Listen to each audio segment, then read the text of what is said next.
Rame Pak, rame Pak. Ya, ya. Iya rame. Jadi tadi kami rapat koordinasi Kementerian UMKM, Kemenko Perekonomian, dan Kementerian Perumahan bersama dengan Pak Marwarar, Kemenseknek, dan perwakilan dari Kemenseknek dan Seskap. Jadi ada beberapa agenda pembahasan mengenai optimalisasi percepatan KUR. Sekarang KUR itu kan ada 4, dibagi 4 klaster UMKM. KUR yang dialokasikan untuk usaha mikro, kecil, dan menengah itu kurang lebih 280 triliun. Lalu yang kedua, rencana KUR untuk perumahan yang sebesar kurang lebih 130 triliun. Yang ketiga, KUR pekerja migran. Dan yang keempat, KUR padat karya. Nah, namun tadi kita khusus rapat mengenai KUR yang untuk UMKM dan KUR untuk perumahan.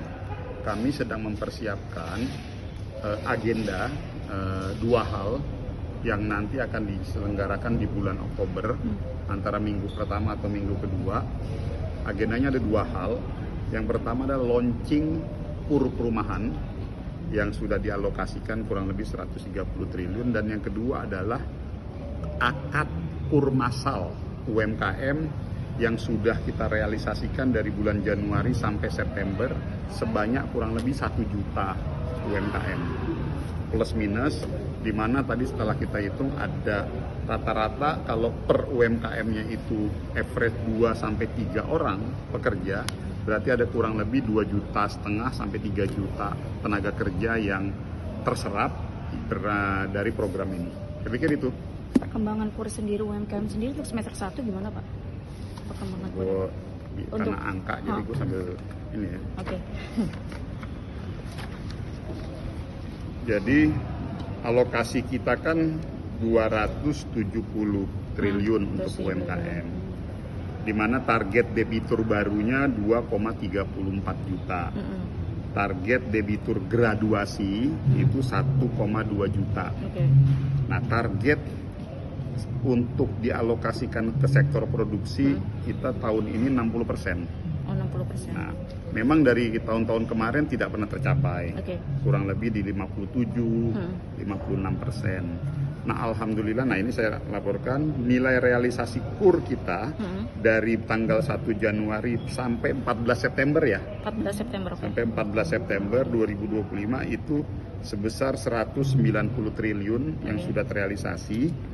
Lalu debitur barunya sebesar 1.055.000 debitur baru.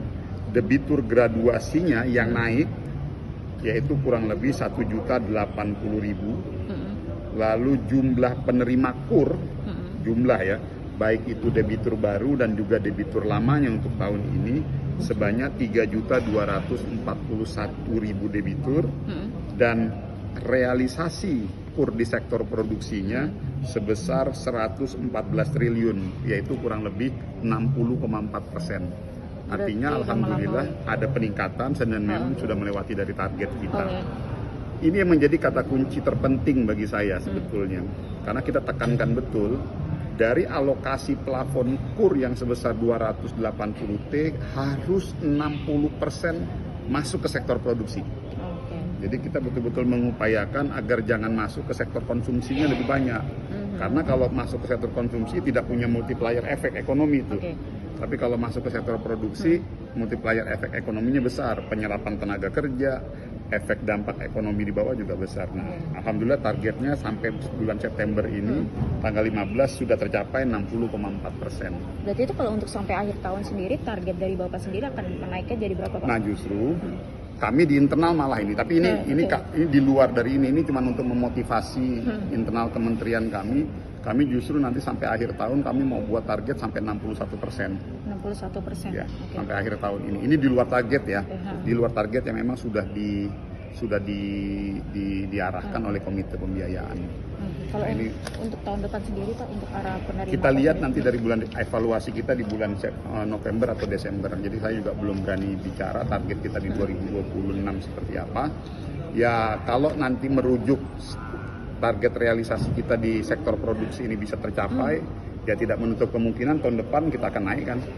Pak, terkait dengan penempatan dana Pak, yang 200 triliun Pak, kan itu ada yang diarahkan untuk sektor UMKM Pak. Sebenarnya grand design-nya nanti itu dari Himbara itu akan menyalurkan ke sektor-sektor apa aja sih? Nah, tadi juga ada di Rut Bank BRI.